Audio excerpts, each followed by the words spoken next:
Assalamualaikum warahmatullahi wabarakatuh. Kembali lagi bersama saya Andika Bayastayanto dalam materi mata kuliah Mobile Programming. Sekarang kita sudah masuk ke pertemuan 10, di mana pertemuan 10 ini kita akan membahas yang namanya helper modul dan BLOC. Nah, pokok bahasanya di sini ada dua. Yang pertama yang pasti kita akan membuat file helper modul. Terus nanti di helper modul ini ada 4 file ya.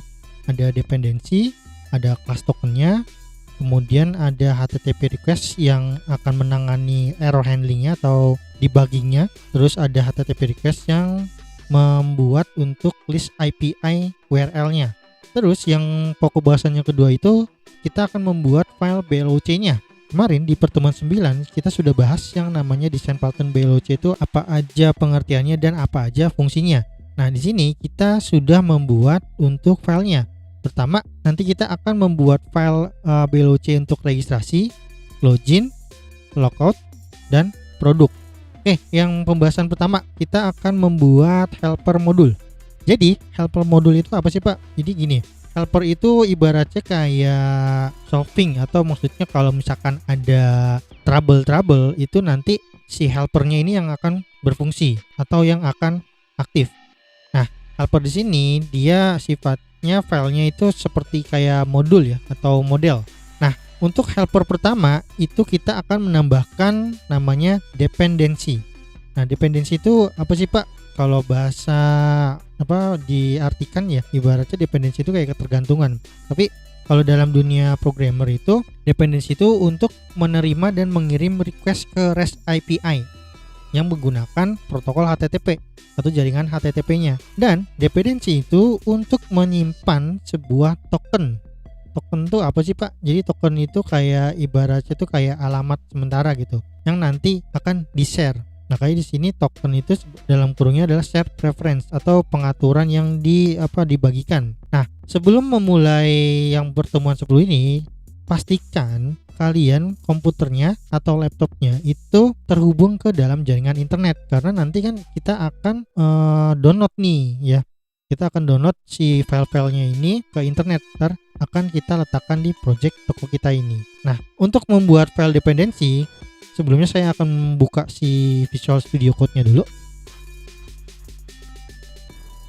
Kita buka project yang kemarin ya, toko kita.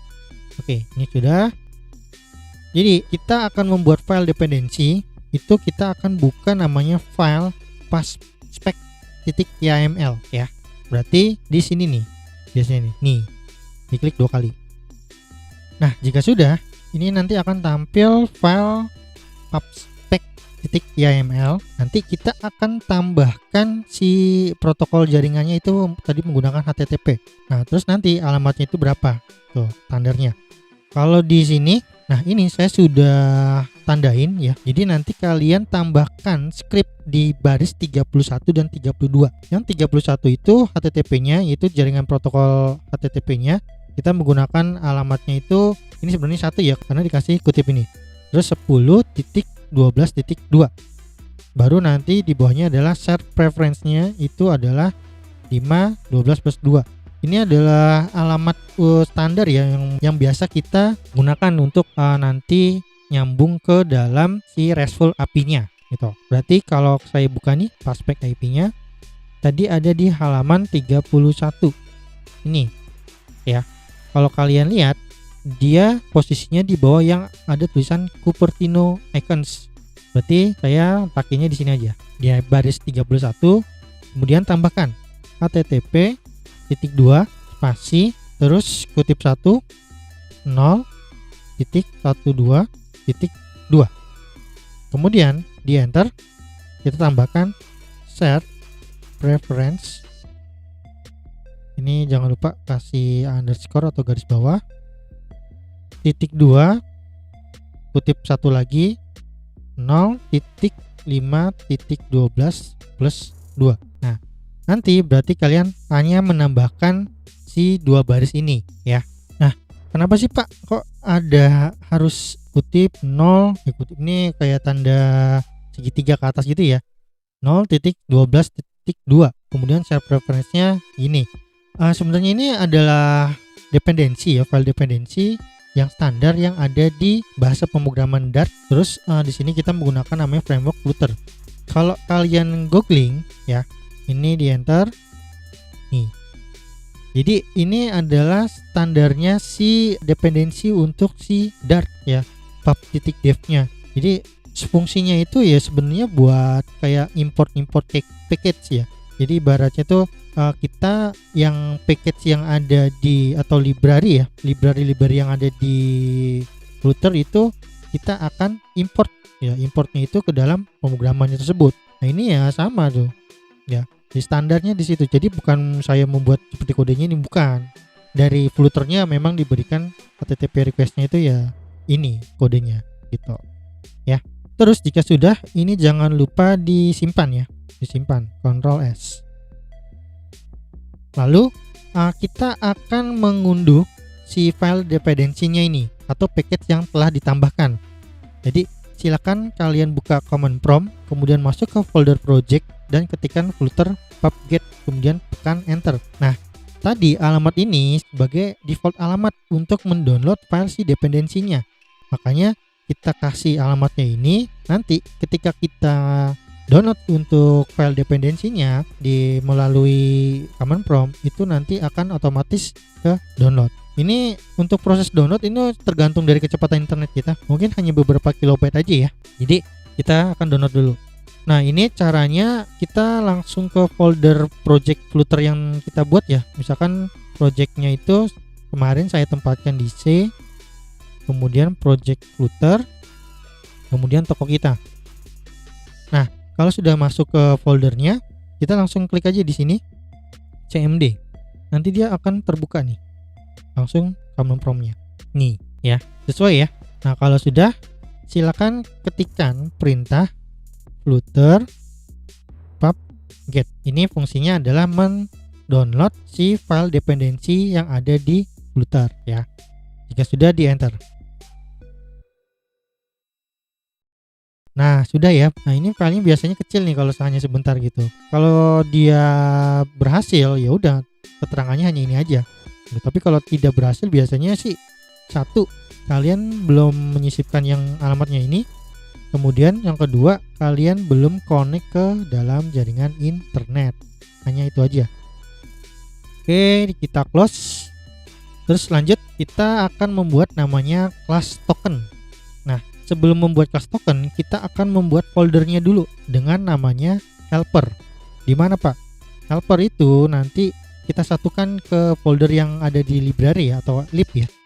Berarti di sini. Nah kemarin kan ada model sama UI yang sudah ada. Sekarang kita tambahkan, klik kanan, new folder, helpers, pakai S, enter. Terus kita tambahkan file namanya si user_info di dalam folder helper tentunya. user_info.dart, jangan lupa, enter.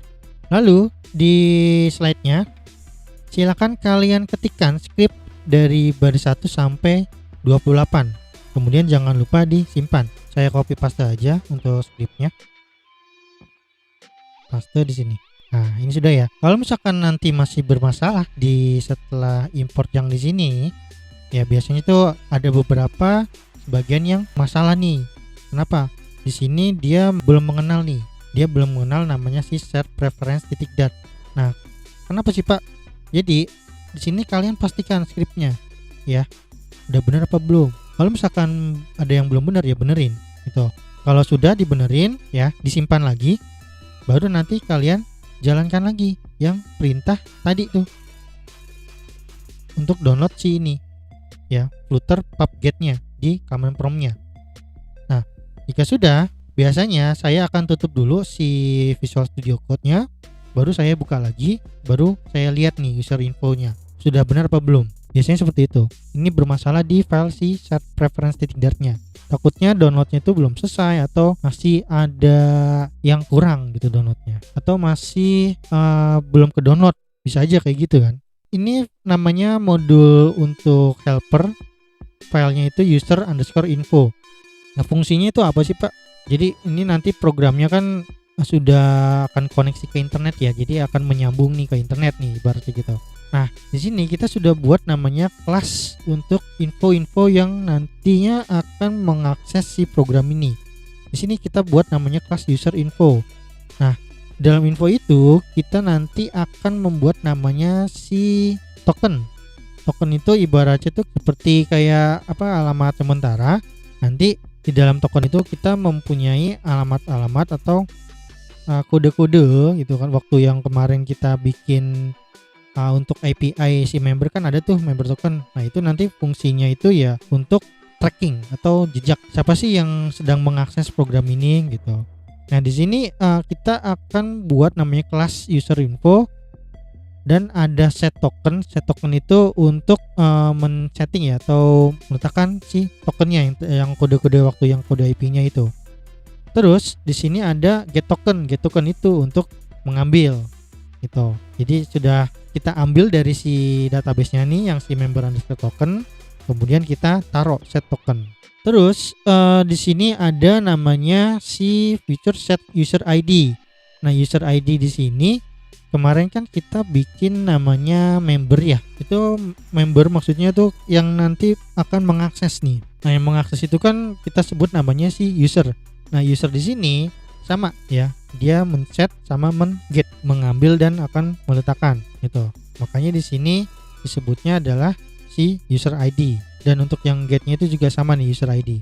Terus yang fungsi yang terakhirnya itu adalah untuk logout. Ya, kalau misalkan logout itu kan ketika kita sudah login nih, kan ini ibaratnya kan login nih ya, untuk token sama si user. Berarti kan nanti si token atau si user ID-nya ke tracking ya, ke program itu, ke program yang kita sudah buat. Nanti untuk membersihkan atau mau keluar gitu kan, ibaratnya tuh seperti namanya tuh kita mengakhiri sesi ini atau seasonnya. Nah, dibuatlah namanya fungsi untuk logout. Nah, logout di sini dia perintahnya ya clear untuk membersihkan gitu. Cuman nanti tetap si get token sama si user ID-nya itu ya detect ya ke dalam database-nya gitu.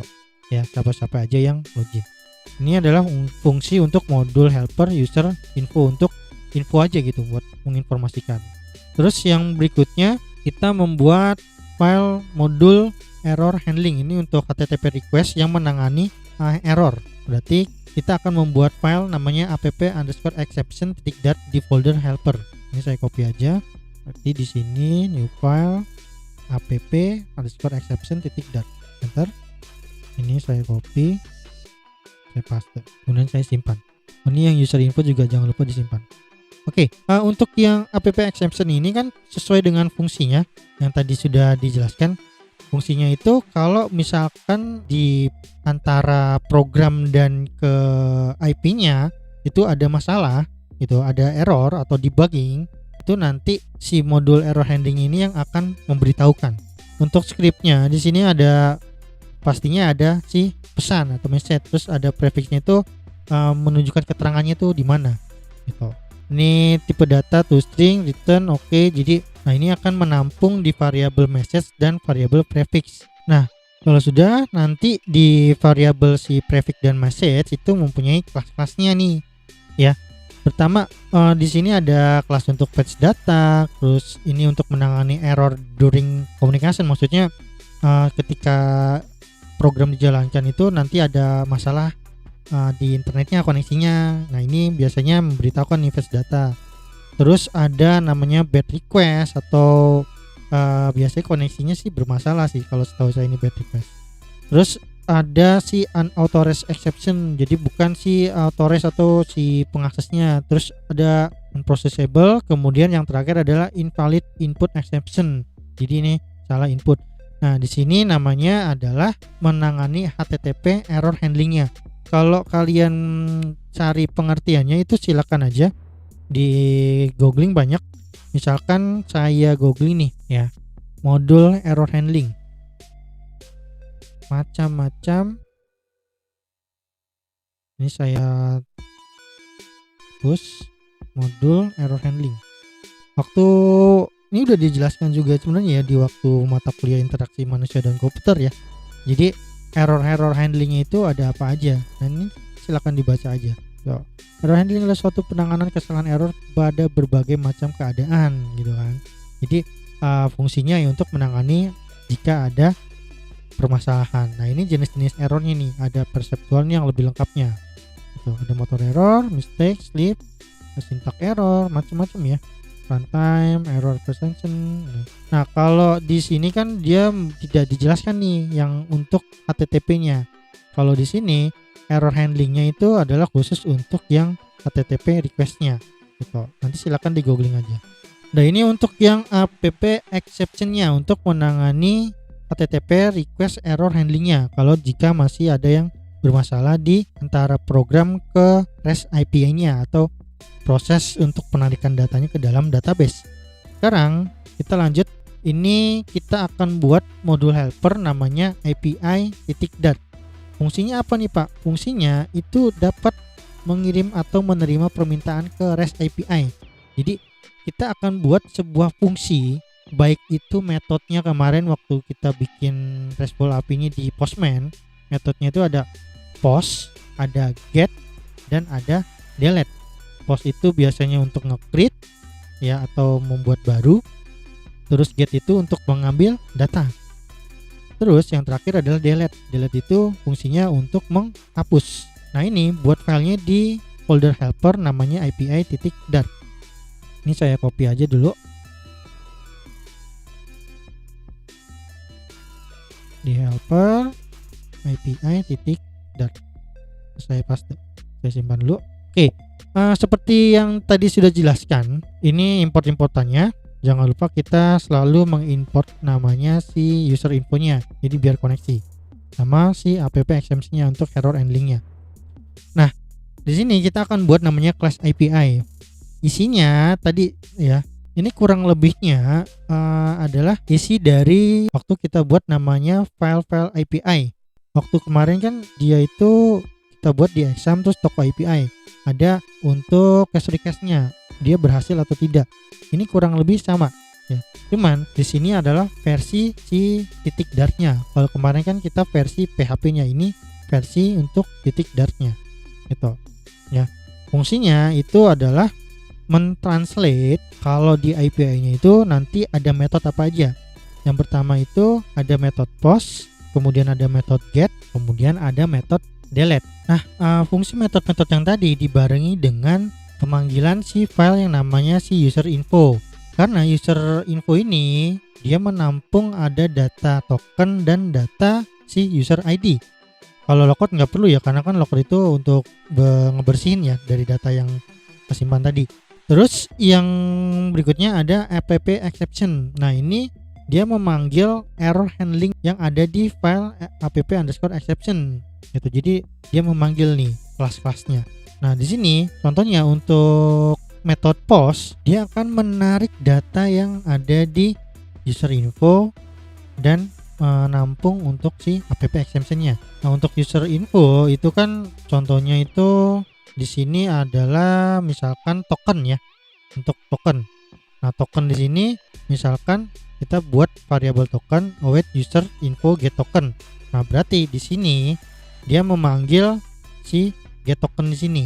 Terus nanti direspon ke JSON atau JavaScript annotation. Nanti responnya isinya adalah await http:/post. Ini maksudnya menunggu HTTP-nya itu di post ya. Jadi dia memanggil si data API-nya gitu. Waktu bikin member itu kan di Postman itu kan dia menggunakan metode namanya post. Nah, variabelnya itu ada data. Datanya itu kan data intinya gitu kan. Kemarin itu ada status, kode sama data.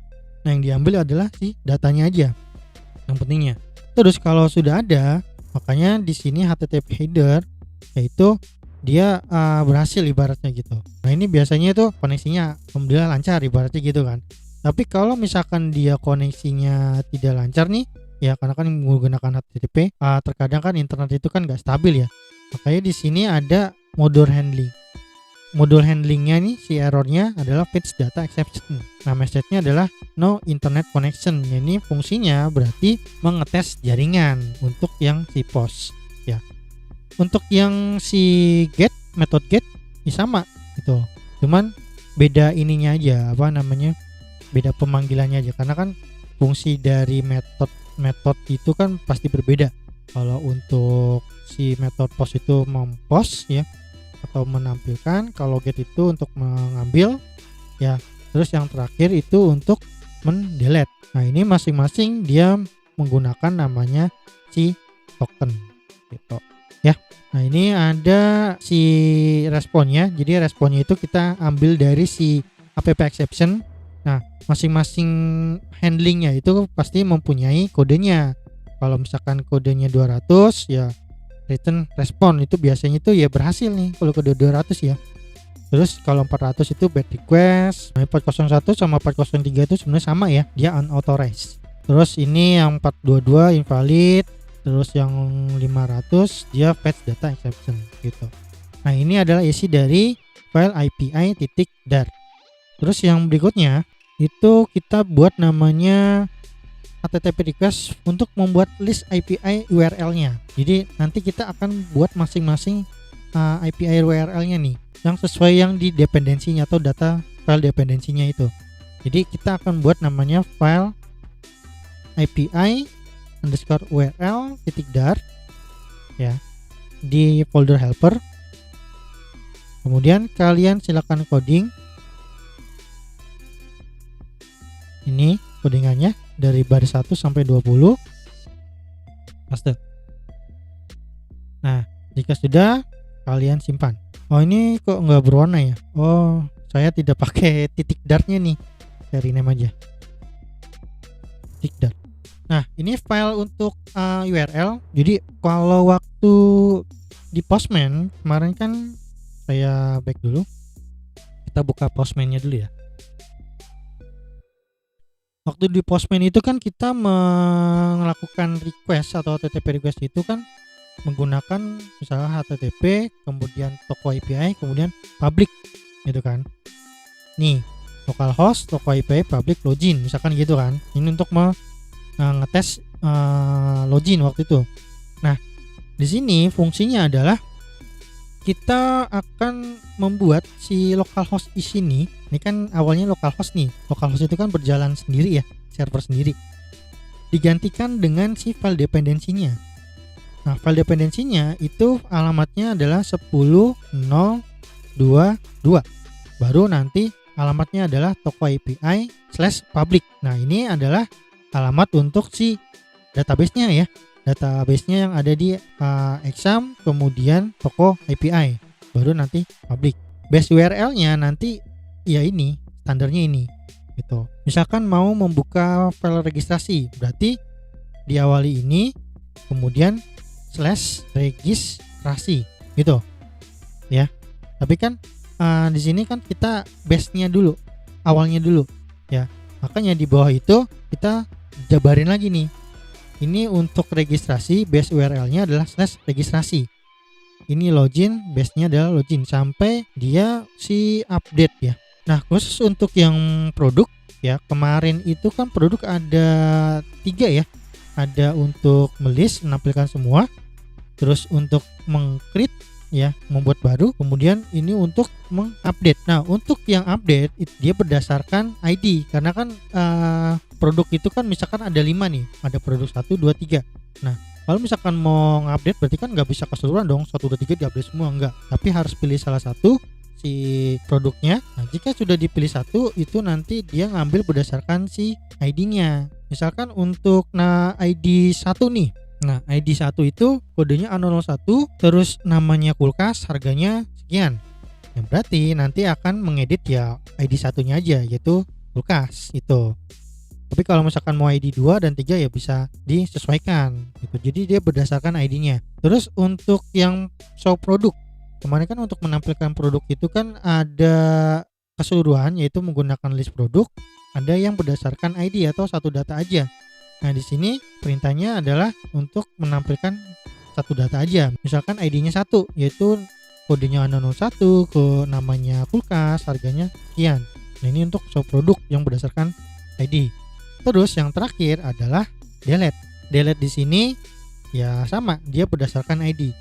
Nah, API URL di sini sama fungsinya waktu kalian buat yang untuk RESTful API-nya di Postman. Ya, kurang lebih sama. Baik, kalau sudah ini, kalau mau ngetesnya itu gampang. Jadi saya akan jalankan dulu si AVD-nya atau Android Virtual Device-nya. Jadi kita akan ngetes nih, dia running apa enggak, running di handphonenya apa enggak. Saya buka untuk AVD-nya. Saya close-in aja dulu. Ya, oke, sudah. Saya close dulu untuk Android-nya. Ini sudah. Oke. Nah, di sini baris kedua base URL jadi merupakan alamat IP dari REST API-nya. Jadi untuk memeriksa apakah terhubung dengan emulator atau tidak, kita akan ngetes nih terhubung apa enggak. Bisa dilakukan dengan memasukkan alamat tersebut pada browser yang ada di emulatornya. Kalau misalkan kalian emulatornya pakai seperti saya, ya kalian jalankan di FVD-nya, atau kalau misalkan emulatornya pakai handphone sendiri ya silakan connect gitu. Nah, kalau sudah itu silakan kalian buka nih si browser. Misalkan saya di sini browsernya pakai si Chrome. Nah, sebelumnya ini saya harus running si exam dulu ya. Saya lupa nih. Jadi kita harus running examnya karena kan ini koneksi ke dalam database ya. Apache SQL sudah, baru nanti di handphonenya buka browser sudah. Di sini kita tulis http. Nah, ini sudah saya buat ya. _2 garis miring 2 kali alamatnya sesuai 10.0.2.2 baru /toko API. Nah, kalau misalkan saya enter, biasanya dia akan masuk ke folder examnya. Sama seperti saya misalkan di laptop, saya buka, saya ke C, kemudian exam, kemudian si htdoc, baru toko IP-nya gitu. Atau di sini misalkan localhost, kemudian toko strip API, enter. Nih harus diam sama ya, masuk ke dalam sini. Nah, kalau di handphone kita enter, enternya saya pakai ini aja. Nih, berarti ini berhasil gitu, dia running. Pak, kalau misalkan mau ke dalamnya lagi gimana? Oh, kalau mau ke dashboard lah ibaratnya, dashboard domainnya itu kita tambahkan public, enter. Nih ya, sama nih, cuma masalah ini saya kurang nih. Oh, nih di zoom ya, saya zoom. Oh, nggak bisa nih backnya. Saya tambahkan public, ini coba saya zoom. Oh, nggak bisa di zoom ya. Ya kurang lebihnya kalau kalian lihat di sini di laptop ya, ya kayak gini lah, sama gitu. Nah, berarti ini berhasil untuk mengkoneksikan RESTful API-nya ke emulator yang kita sudah buat. Jadi seperti itu ya. Oke, kita akan lanjut ke video yang kedua, yaitu nanti membuat BLOC atau file BLOC ya. Jadi jangan lupa kalian buat dulu file-file yang tadi dari dependensi, terus HTTP request untuk modul error handling, terus user info, dan yang terakhir ini adalah si list IP URL-nya.